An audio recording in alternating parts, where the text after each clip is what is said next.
What if I told you that every person who has ever ruined your day only had 90 seconds of power over you? The rest, that was a choice. You weren't just angry. You were keeping the fire alive.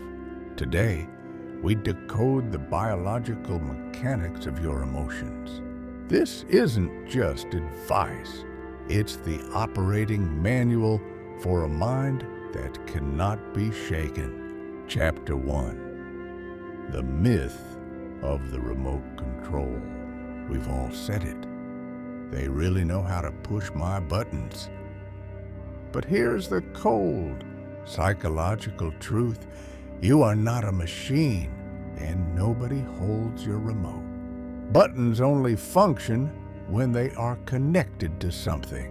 Those triggers aren't them.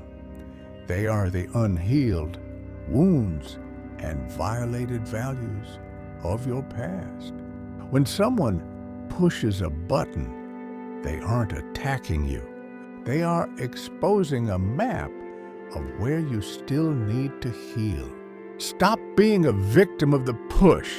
Become the operator of the system. Chapter 2. The anatomy of a mask.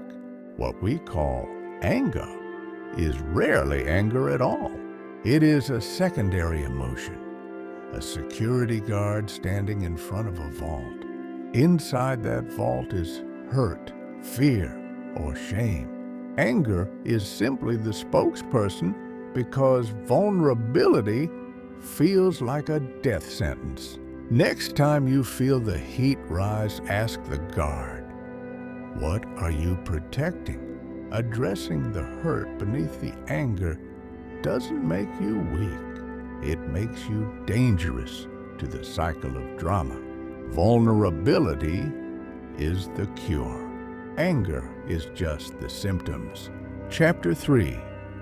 The sovereign space. Between the trigger and the response, there is a microsecond of silence. This is the choice point. Viktor Frankl, surviving the unimaginable, realized that this space is the only true freedom a human possesses. Most people spend their lives reacting like pinballs, but the elite, they live in the space. They ask one question before they speak. What version of myself will I be proud of tomorrow? Master that microsecond, and you master your life. Chapter 4. The Observer Protocol. Imagine your emotions are not you, but weather patterns passing over a mountain. You are the mountain. The storm may be violent, but the mountain remains unmoved.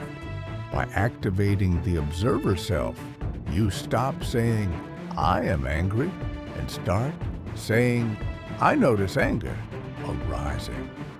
This subtle shift in syntax creates a psychological firewall. You are no longer drowning in the storm. You are watching it from the shore. Chapter 5. The Adversary. As architect, what if the most difficult people in your life weren't obstacles, but high-performance trainers? That critical boss, they are building your resilience muscle. That chaotic partner, they are your instructor in boundary setting.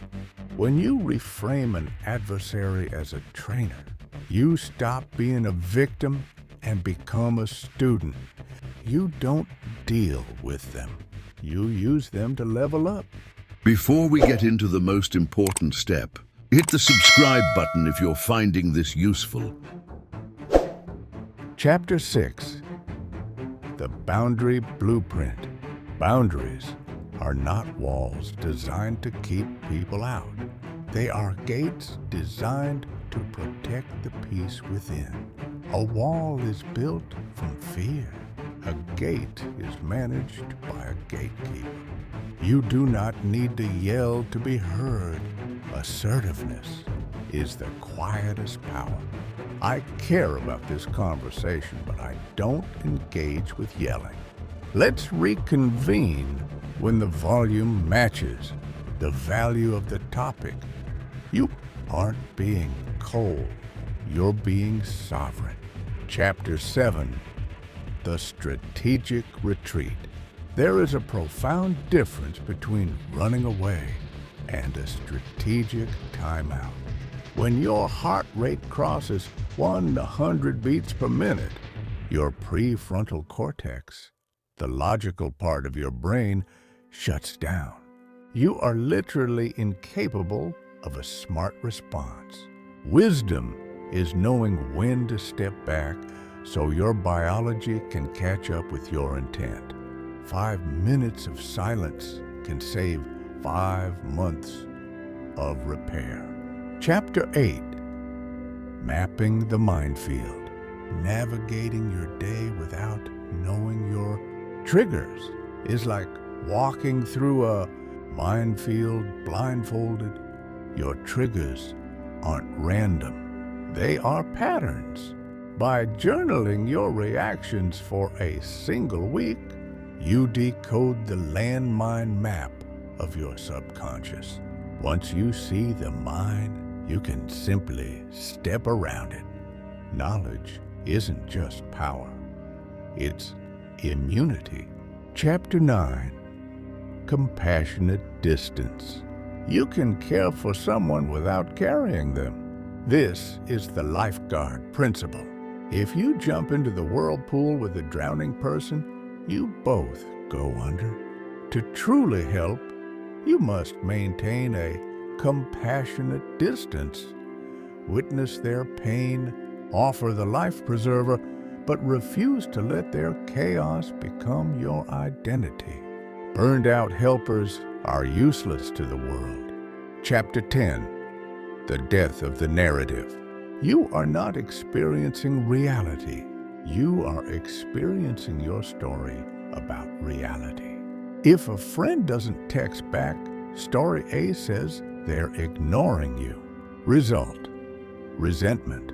Story B says they're overwhelmed and need a friend. Result, empathy. Same event, 2 different worlds. You are the editor of your inner script. Change the narrative, and you change the man. Emotional mastery isn't a gift you're born with. It's a skill you build. Start today. Choose one protocol. Apply it for 7 days. Watch as the world loses its power to rattle you. The version of you that is truly at peace is waiting. Don't keep them waiting any longer. Like, subscribe, and join us.